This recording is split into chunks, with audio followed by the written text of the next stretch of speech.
Hello everyone, my name is Priyanka. Welcome to my maths classes. आज की class में हम 10th क्लास का सीबीएसई बोर्ड का फाइनल मैथ एग्जाम सॉल्व कर रहे हैं।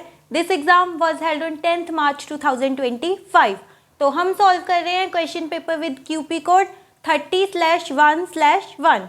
हम इस क्वेश्चन पेपर का सेक्शन ए ऑलरेडी सॉल्व कर चुके हैं। अगर आप पहले उसका आंसर देखना चाहते हैं तो ऊपर आई बटन पे क्लिक करके देख सकते हैं। आज की क्लास में हम सॉल्व करेंगे section B. So let's start today's class. So this is the question number 21 of section B. इस क्वेश्चन में हमें इंटरनल चॉइस भी गिवन है. So this is the first part of the question. If x cos 60 degree plus y cos 0 degree plus sin 30 degree minus cot 45 degree is equal to 5, then find the value of x plus 2y. तो हमें एक equation given है this one, और हमें क्या find out करना है? Value of x plus 2y. तो हमें जो वैल्यूज़ पता है लाइक cos 60, cos 0, ये वैल्यूज़ को पुट करके इक्वेशन में से फाइंड आउट करनी है value of x plus 2y.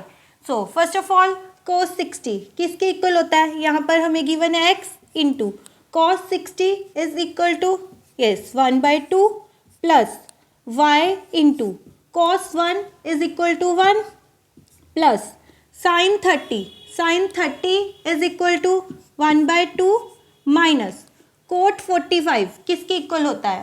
We know that both tangent and cot are 1 at 45, so cot 45 is equal to 1 and this whole term is equal to 5. ये equation है. तो हमें इस इक्वेशन में से फाइंड आउट क्या करना है? x plus 2y. तो हम क्या करेंगे? लेफ्ट हैंड साइड इक्वेशन पे हम 2 को एलसीएम लेंगे. So what do we get? x plus 2y plus 1 minus 2 is equal to 5. Correct. So ये क्या बन जाएगा? ये x प्लस 2y हमारे पास यहाँ पे टर्म ऑलरेडी आ गई है. तो अगर हम बाकी सारी टर्म्स को उस साइड ले जाएं तो हम x प्लस 2y की वैल्यू हमें मिल जाएगी. सो हम फर्स्ट ऑफ ऑल क्या करेंगे? इस 2 को उधर लेके जाके मल्टीप्लाई कर देंगे. This is x plus 2y plus 1 minus 2 means -1 is equal to 5 into 2 10. और अब क्या है बचा? -1 इस साइड. इसको लेके जाना है on the right hand side. So हमें मिल जाएगी value of x plus 2y which becomes equal to 10 plus 1 means 11. So this is the answer to this question. 21st question का ही ये है बी पार्ट, पर there is internal choice means we have to do इधर A part और B part.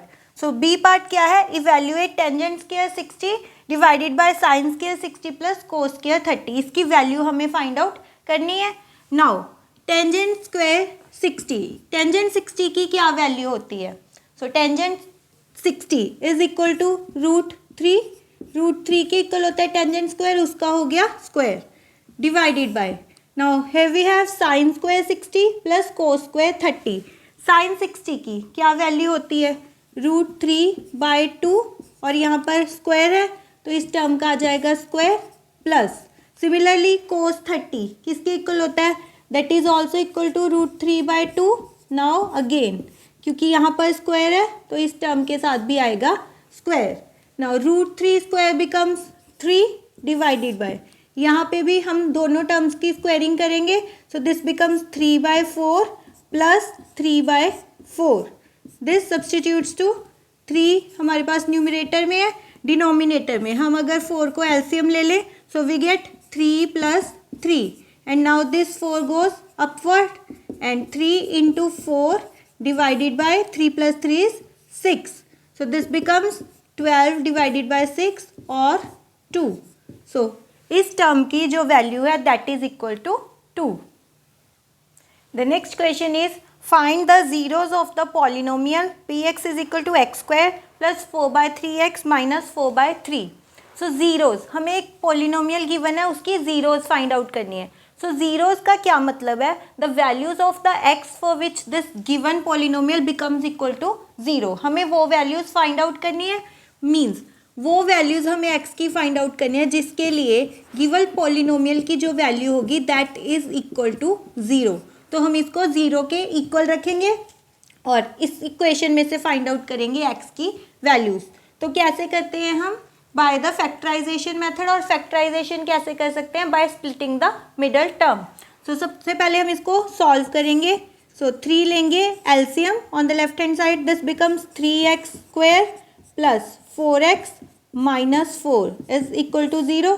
सो ये 3 उस side जाके 0 हो जाएगा. So now we are left with 3x square plus 4x minus 4 is equal to 0. अब हम इसकी फैक्टराइजेशन करेंगे by splitting the middle term. So वो हम कैसे करते हैं, मिडल टर्म को स्प्लिट कैसे करते हैं. सो हम first term and third term means x square का जो कोफिशिएंट है एंड जो कांस्टेंट है उन दोनों को मल्टीप्लाई करते हैं, दैट इज 12. तो हमें इस मिडल टर्म को इस तरह से स्प्लिट करना है कि वो 4x के इक्वल ही रहे, बट उसका जो मल्टीप्लिकेशन है वो किसके इक्वल आ जाए, 12 के. तो हम कैसे कर सकते हैं, यहाँ है 3x स्क्वायर, हम 4x को लिख सकते हैं 6x minus 2x minus 4 is equal to 0. Now 6 into 2 is also 12, 3 into 4 is also 12. तो अब इसमें से हम फर्स्ट टू टर्म्स में से 3x कॉमन लेंगे, so we are left with x plus 2. And similarly यहाँ से हम माइनस 2 कॉमन लेंगे and we are left with x plus 2. तो अब दो फैक्टर्स बन गए हैं इक्वेशन के, 3x minus 2 is equal to 0 and x plus 2 is equal to 0. तो अब two zeros of the polynomial क्या आ जाएंगे, x की वैल्यू या तो हो सकती है 2/3 और x की वैल्यू हो सकती है -2. सो इन दोनों वैल्यूज़ को अगर आप इस इक्वेशन में पुट करोगे सो ये इक्वेशन 0 के इक्वल आएगी. So that means these are the zeros of the given polynomial. The next question is the coordinates of centre of circle are 2a and a-7. Find the values of a if the circle passes through the points 11 and -9 and has diameter 10√2 units. तो हमें क्या find out करना है, a की values. हमें क्या क्या given है, एक तो हमें सर्कल के सेंटर के पॉइंट्स गिवन है और हमें सर्कल का एक डायमीटर की वैल्यू गिवन है, that is 10√2. And we have given that circle passes through points 11 and -9. That means अगर हम सेंटर को और इस पॉइंट को ज्वाइन कर दें तो वो रेडियस बन जाएगी. We have given that circle passes through this point, तो ये रेडियस हो जाएगी. अब अगर हमें डायमीटर की वैल्यू गिवन है 10√2 तो रेडियस किसके इक्वल होगी, डेफिनेटली अगर डायमीटर 10√2 है तो रेडियस है 5√2 because definitely radius is half than the diameter. अब हमें डिस्टेंस पता है इन दोनों पॉइंट्स के बीच में और इन दोनों पॉइंट्स में से हमें जस्ट a की वैल्यू फाइंड आउट करनी है. तो हम क्या करेंगे, यहाँ पे डिस्टेंस फार्मूला अप्लाई करेंगे. क्या होता है, x2 square minus x1 square plus y2 square minus y1 square under root, यही होता है डिस्टेंस फार्मूला. सो हम यहाँ पे वैल्यूज पुट करेंगे. सो x2 क्या है, ये वाला पॉइंट x2 है 11 माइनस x1 है 2a. So x2 minus x1 square plus y2 means this point -9 and minus ये point y1 a plus 7 whole square. और ये इक्वल टू किसके है, हमें गिवन है ये रेडियस है एंड रेडियस किसके इक्वल है 5√2. सो ये बन गई हमारी इक्वेशन जिसमें से हम a की वैल्यू फाइंड आउट कर सकते हैं.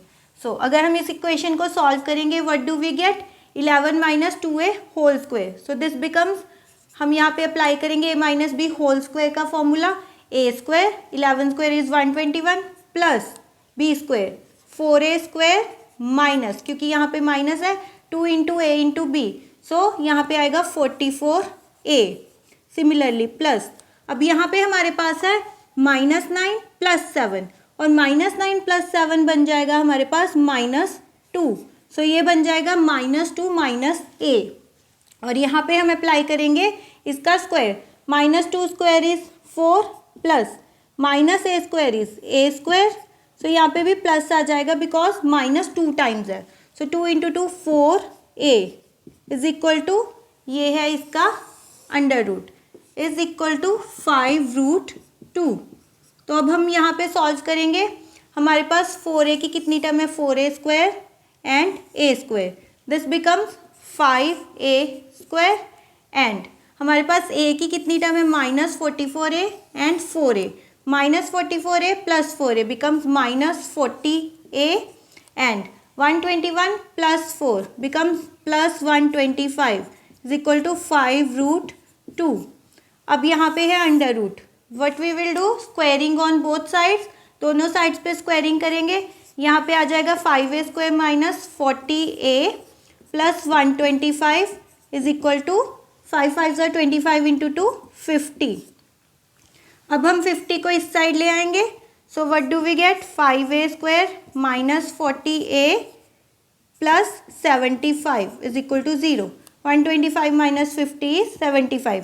अब यहाँ पे 5 कॉमन है, तो हम 5 को कॉमन लेके उधर लेके जाके डिवाइड कर देंगे। So now we are left with a² minus 8a plus 15 is equal to 0। हमने 5 से पूरी इक्वेशन को डिवाइड कर दिया। सो अब हमें क्या करना है, a की वैल्यू फाइंड आउट करनी है। तो again this is a quadratic equation, तो a की वैल्यू फाइंड आउट करने के लिए हम क्या करेंगे, factorization means by splitting the middle term.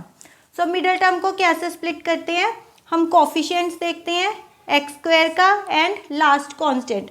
तो ये किसके इक्वल है, 15। तो हमें 8 को किस तरह स्प्लिट करना होगा कि उसका जो प्रोडक्ट है वो 15 आए।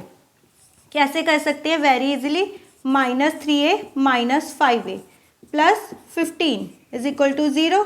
अब हम फर्स्ट टू टर्म में से a कॉमन लेंगे, दिस बिकम्स a माइनस 3 और यहाँ से -5 and this becomes a minus 3। तो हमारे पास दो फैक्टर्स क्या बन गए, a minus 3 and a minus 5 is equal to 0। दोनों को 0 के इक्वल इक्वेट करने पर a is equal to 3 and a is equal to 5. So these are the two values of the a. So in the next question again there is internal choice. So part number 1 is if triangle ABC is similar to triangle PQR in which AB is equal to 6 cm, BC 4 cm and AC 8 cm and PR is equal to 6 cm, then find the length of PQ plus QR. तो जो remaining दो sides हैं वो हमें find out करनी है triangle की, और हमें क्या गिवन है, that these two triangles are similar to each other. अब अगर ट्राइंगल सिमिलर होती हैं देन क्या फॉर्मूला होता है उसके लिए, सिमिलर है तो क्या हमारे पास उसके ऊपर अप्लाई होता है, that ratio of all the sides are same. अगर ये दोनों ट्राइंगल सिमिलर हैं तो इसकी साइड्स की रेशो सेम होगी। दैट मीन्स जो रेशो है PQ by AB is equal to QR by BC is equal to PR by AC। तो ये रेशो सेम होगी। अब हमें फाइंड आउट क्या करनी है, वैल्यू PQ एंड QR की। सो PR की वैल्यू हमें गिवन है, दैट मीन्स हम यहाँ पे वैल्यूज पुट कर सकते हैं। PR की वैल्यू है 6 एंड AC की क्या वैल्यू है वो भी गिवन है 8। सो ये रेशियो क्या बन जाती है, 3/4। सो सारी साइड्स 3/4 रेशियो में है। अब हम फर्स्ट टर्म यहाँ पे पिक करें, PQ by AB is equal to 3/4। तो इसमें हमें AB की वैल्यू गिवन है 6, तो PQ की क्या वैल्यू आएगी, 3/4 into 6।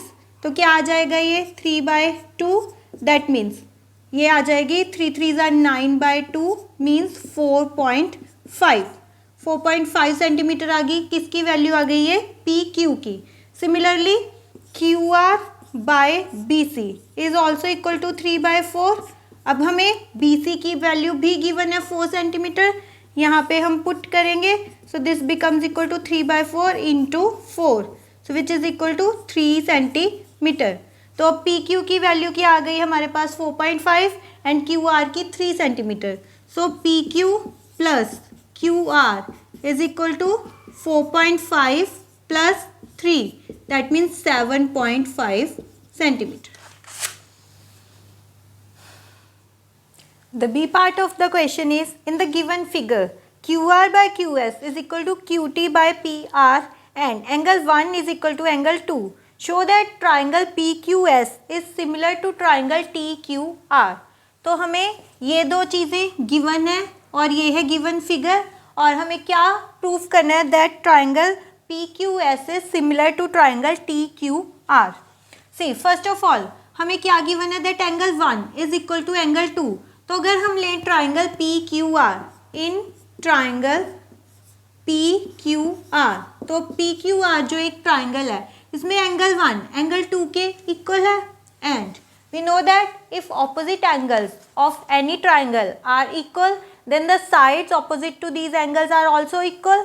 That means definitely PQ is equal to P R. तो ये दोनों चीज़ें हम लिख सकते हैं that Q P is equal to P R in triangle P Q R. तो क्योंकि ये दोनों एंगल्स एक दूसरे के इक्वल हैं, so P Q is equal to P R. अब हमें क्या गिवन है that Q R divided by Q S is equal to Q T divided by P R. अब since P Q is equal to P R, तो हम यहाँ पे Q T upon P Q लिख सकते हैं, because P Q is equal to P R, तो हम पी आर की जगह पे पी क्यू लिख सकते हैं। सो नाउ हमें जो दो ट्राइंगल्स सिमिलर प्रूफ करनी है, those are triangle P Q S and triangle T Q R. So now look in these two triangles Q P S and T Q R. अब इन दोनों ट्राइंगल्स में ये हो जाती है साइड्स की ratio, see Q R divided by Q S, ये है Q R divided by Q S big triangle की side and Q S, then this is equal to Q T divided by P Q, Q T divided by Q P या P Q, ये हमारी equal हमने अभी अभी proof किया है। सो अब ये दोनों साइड्स की जो रेशियो है वो सेम है, and this is the angle Q which is common, angle Q is common for both the triangles and that's why this is equal for both the triangles. Now by SAS rule कि अगर दो हमारे पास sides की ratio equal है given है and the triangle जो and the angle angle जो इन दोनों साइड्स के बीच में बना हुआ है दैट इज ऑल्सो इक्वल, तो bye SAS rule these two triangles become similar. So we can write that triangle PQS is similar to triangle TQR by SAS rule. The last question of the section B is a person is standing at P outside a circular ground at distance of 26 meters from the center of the ground. He found that his distances from the points A and B on the ground are 10 meters and PA and PB are the tangents to the circle. Find the radius of the circular ground.